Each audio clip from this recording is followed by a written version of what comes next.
Hello and welcome back to another episode of Word Wednesday. I'm your host, Paige Goodger, and as always, we have the famous Bix Weir. Hi, Bix. Hi, Paige. I don't know if I'm famous. Maybe more like infamous. Infamous. That's what came to my mind at first, but then I didn't want to say it. We could tell the truth to our audience. So today we will be talking about the SEC and what it is, how does it work, why are they criminal, and what goes on behind the scenes. So to start us off, the SEC is the United States Securities and Exchange Commission, and the SEC was established in response to the stock market crash of 1929 that led to the Great Depression.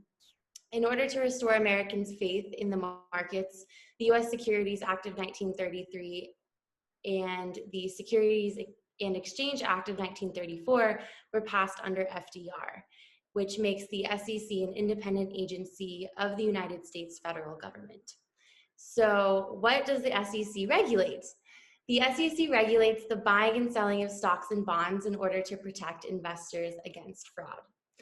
So as we know from the previous weeks, stocks are represented by shares owned in a public company, and bonds are short or long-term debts that a company has issued. According to www.sec.gov, the mission of the U.S. SEC is to protect investors, maintain fair, orderly, and efficient markets, and facilitate capital formation. It also states only through the steady flow of timely, comprehensive, and accurate information can people make sound investment choices. So the main goals of the SEC are to sustain a growing economy that 1, produces jobs, 2, improves living standards, and 3, protects investors. So let's say you've been working for a while and you have quite a bit of money saved up and you want to invest that money in a new company called Tesla. You've worked hard for your money, and so you ask yourself, how can I know if all of these stocks, bonds, and possibly mutual funds are worth investing in?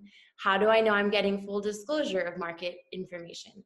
Are they keeping dealings fair? Is there protection against fraud? Is this a safe company to put my money in? So here's where the SEC steps in, because they are responsible for making sure average investors have the same information as people who manage and run public companies. So how do they do this?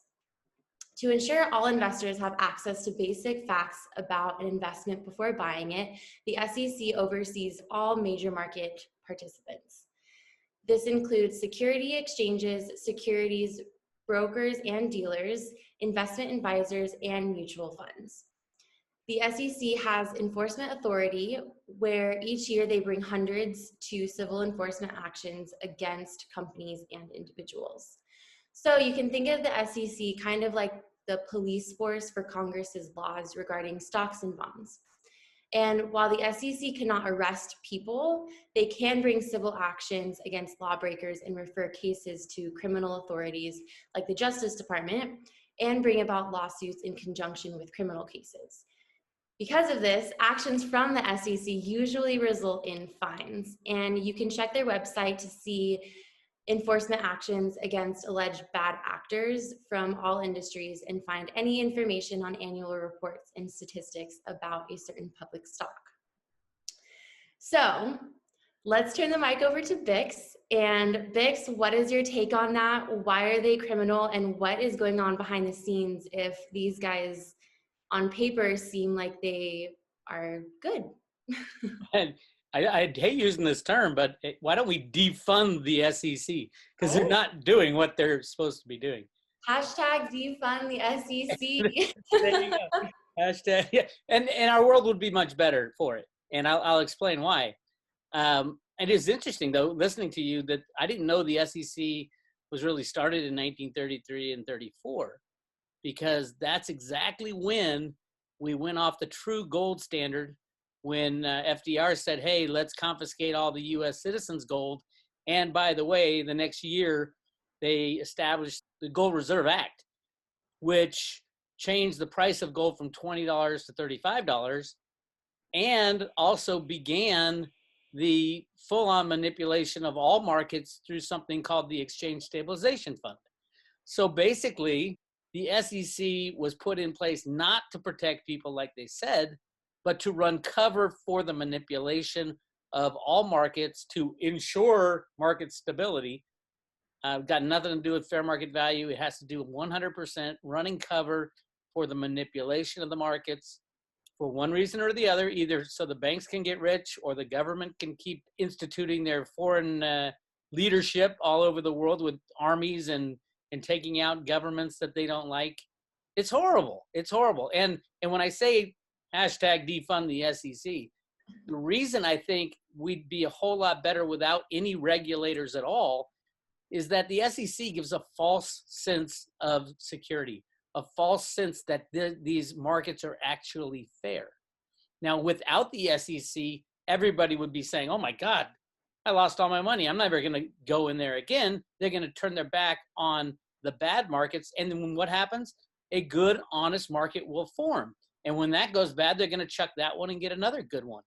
So the SEC is actually hurting the United States financial markets by running cover for manipulation, for money laundering, which goes on all the time with the big banks, and for everything that we claim we are against: fraud, manipulation, taking advantage of the little guy. The SEC, all they do is run cover for these big banks that collude with our government to rig the markets. I hate the SEC, absolutely. So here's the problem. The problem is they do not do what they say, what they were created for, what you outlined in your talk, which was perfect, brilliant as usual. They don't do that. That's what the public gets to see, what their real function is and why they were created at the exact same time that the Exchange Stabilization Fund was created, which is a secret fund within the U.S. to rig markets. Their real job is to provide cover for the manipulation of our phony markets. And I think it's horrible. And that's my take of it.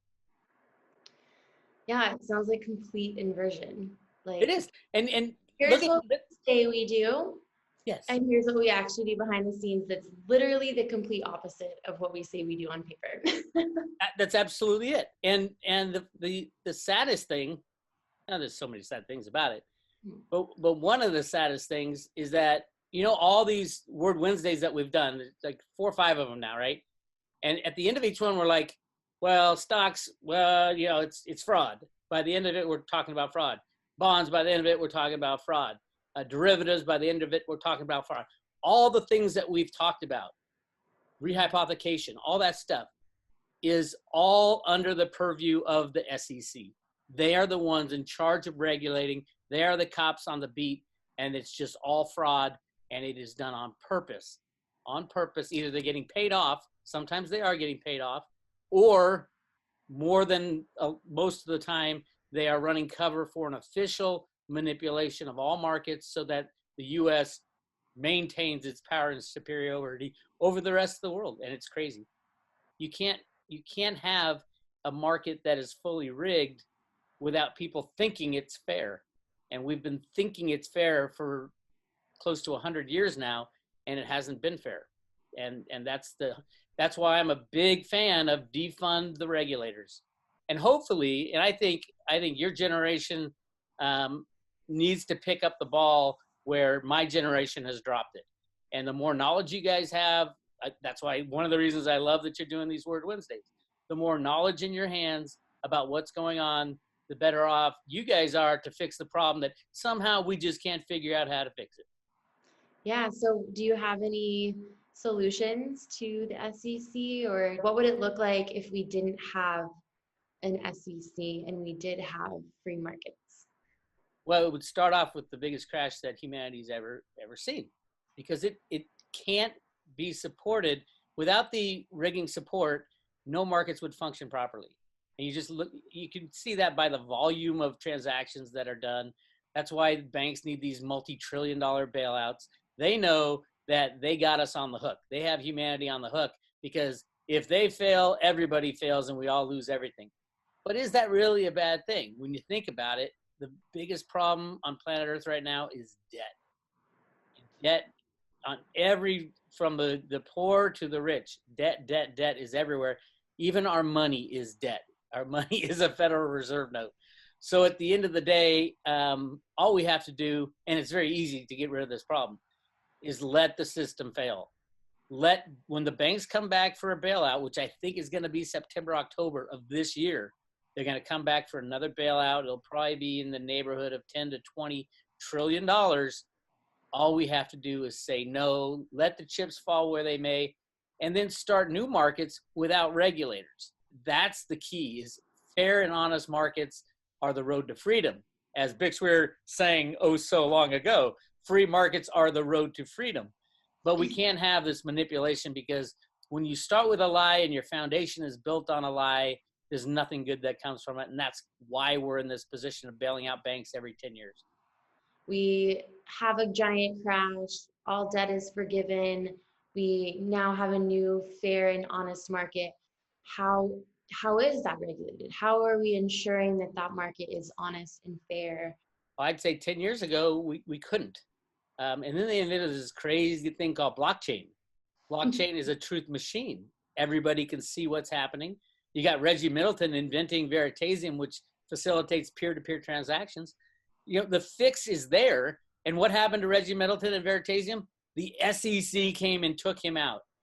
And it was ridiculous what they did to this guy.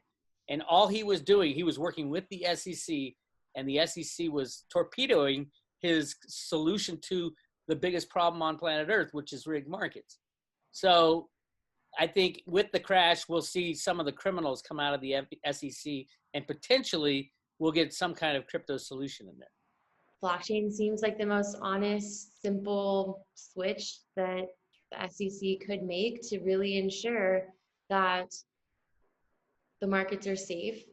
And yet again, we have wound up at fraudulent and criminal on Word Wednesday.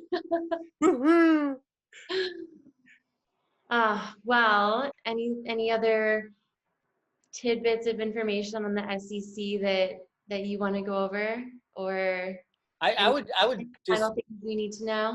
I would tell everybody that don't think you don't have a voice. It might take a long time of screaming at the SEC. Write them emails, write them letters, post blogs, talk about it. We need to spread the word that we see what they're doing, and that's what solves all crimes. A little sunshine on the Fed, on the SEC, on our government. That's what solves crimes, and it's up to your generation. Unfortunately, I tried. I'm still trying, and I'll help you guys as much as I can. But you guys are going to have to take out the trash after all these years, 100 years of manipulation. So I wish you all the best of luck. Thank you. We're going to need it. And to all of you out there, share this video, start the conversation, and let's take these bad guys down who literally control everything. I agree. Yeah. Yes. So some key takeaways from today. The SEC is a government oversight agency responsible for regulating the securities markets, which consist of mainly stocks and bonds, and protecting investors. The SEC tries to ensure transparency in public tradings in order to make investing and business activities more transparent to the public. The SEC is responsible for investigating suspicious financial dealings with insider trading and other forms of financial fraud. And on the road to Rudo, we look at how the SEC is completely inverted. And everything I just said is pretty much the opposite. And they are fraudulent, and they need to be brought to justice. So thank you guys so much for tuning in for another episode of Word Wednesday. Thank you so much, Vix, for joining me. Thank you, Paige. And we will see you guys next week. Bye.